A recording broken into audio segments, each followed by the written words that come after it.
Bismillahirrahmanirrahim.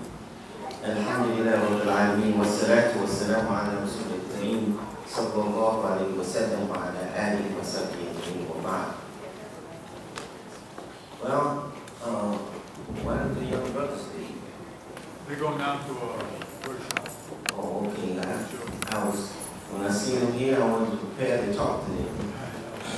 Alhamdulillah Rabbil Alameen. Praise be to Allah, Lord of all the systems of knowledge. I want to thank the organizers who are reorganizing the camp that we had years ago. I remember the first one I came to, since everybody's reminiscing, the first one I came to was in, I think, 1989.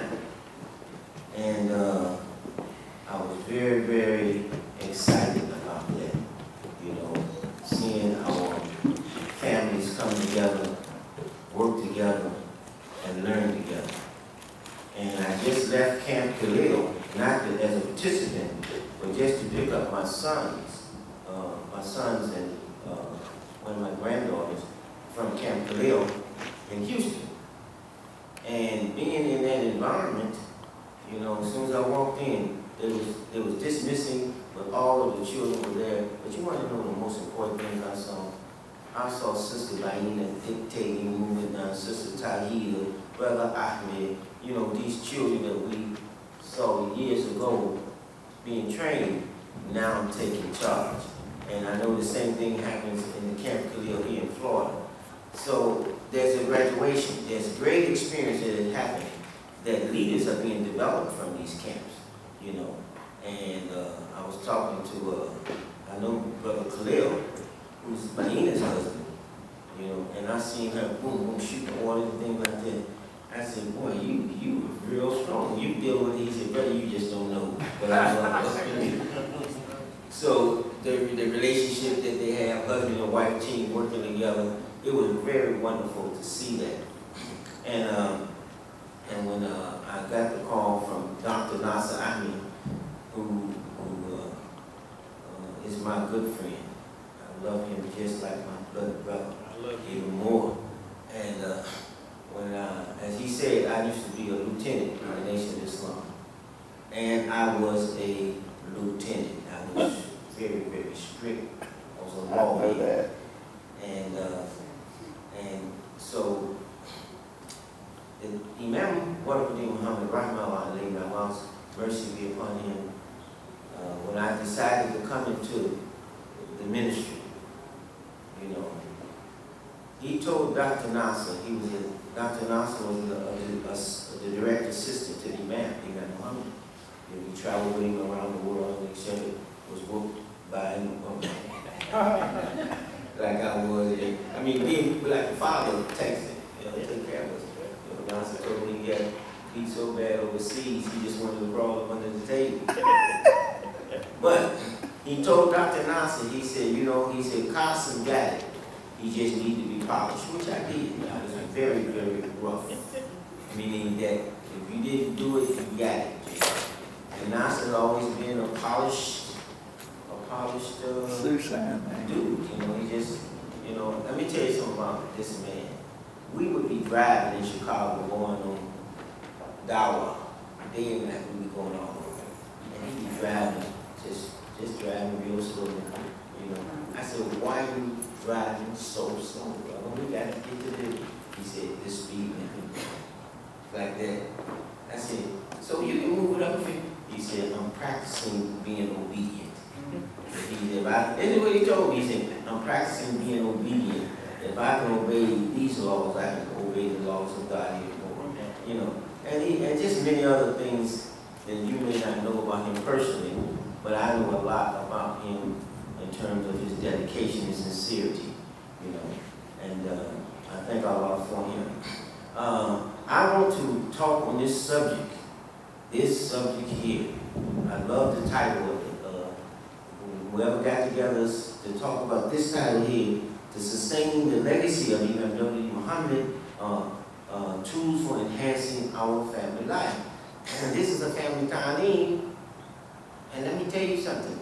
There's nothing more important than life. Can you agree with that? Yeah. You know, when you woke up this morning, did you say, wow, this is a good day to die? Nobody said that. You said, I want to live. You wanted to eat breakfast, you wanted to wash up, you began to do the procedures for life. And when you say the legacy, you know, the legacy, legacy has many meanings, but two meanings I want to focus on from Arabic. The word for Arabic is wasi'atun. Wasi'atun, it means will. And then there's another word, warith, that means inherit. To inherit something. And when you have a will, like you leave a will for someone, it's called a living will. To leave a will for somebody, you know, and you leave them things that they would inherit. You know. So Imam Mohammed, rahmatullahi alayhi, he left a living will. He left a living will, meaning that when he was alive, he expressed a particular will. And one of the things about will, and that's what I wanted to say to these youngsters, and us too, don't take will for granted. Another term for will is power. Power. That you can't exercise anything without power. Whether it's mental power, physical power, spiritual power, etc. But you have to have a will, you see, behind that power. And we say as Muslims all the time, Inshallah, which means what? Be the will of God. Or Mashallah, it has been Allah's will. So let's put this concept in perspective. With the legacy or the will of Imam W. Muhammad. And this is very, very important, because I don't care what you see in the world, what you see in the community, and everybody's trying to, not everybody, but you get so many people trying to focus in on this community. If you look at our growth and our development, it's special. I want to say that it's special. It's so special that I heard Imam Fahim Shuaib say once, he said, you got everybody talking about you, but everybody wants you. He says, that should make you suspicious. He was talking to the educators. They talk about you don't know this, you're not this kind of Muslim, etc. Then they all talking about you, but everybody's trying to recruit you.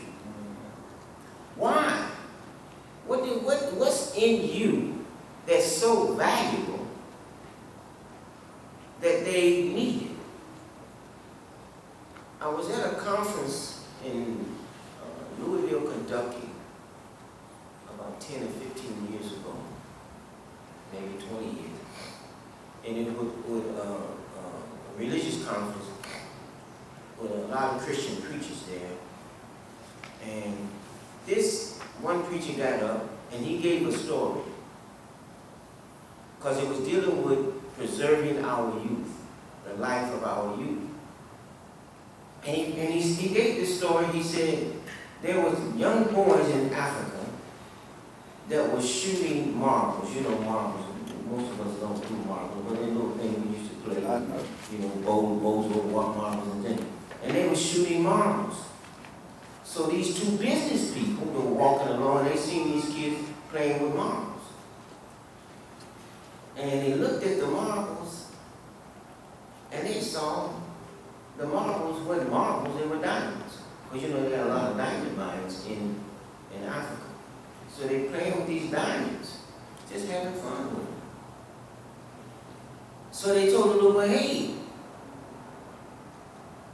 what do you give me for those? I want those rocks, what do you want? And he had some sunglasses. He gave you something. They wanted the sunglasses. They gave a lot of trinkets, you know, that they had for their moms. And they took a whole bag of of marbles. That was what? Diamonds. You know, and they left them with the trinkets. So this preacher was telling the stories to say, today our youth have these diamonds in them, but they see them as marbles. And they give them away to other people, and they walk away with their diamonds, and the youth think it's marbles. They were playing with them. He said, the talents that our youth have to advance their life and excel, they are wasting them because they see them as rocks. They don't see the value. So we have to work to try and instill in them to let them know what they have is a diamond. That's what we see in the youth. These are diamonds in them. They playing games, you know, and you look at them in the music industry, you know, etc. I was in the music industry. Very horrible, cruel industry, you know. And one book that I was reading up on the music industry, in the first chapter said, you know, so you want to go into the music industry, expect to be screwed.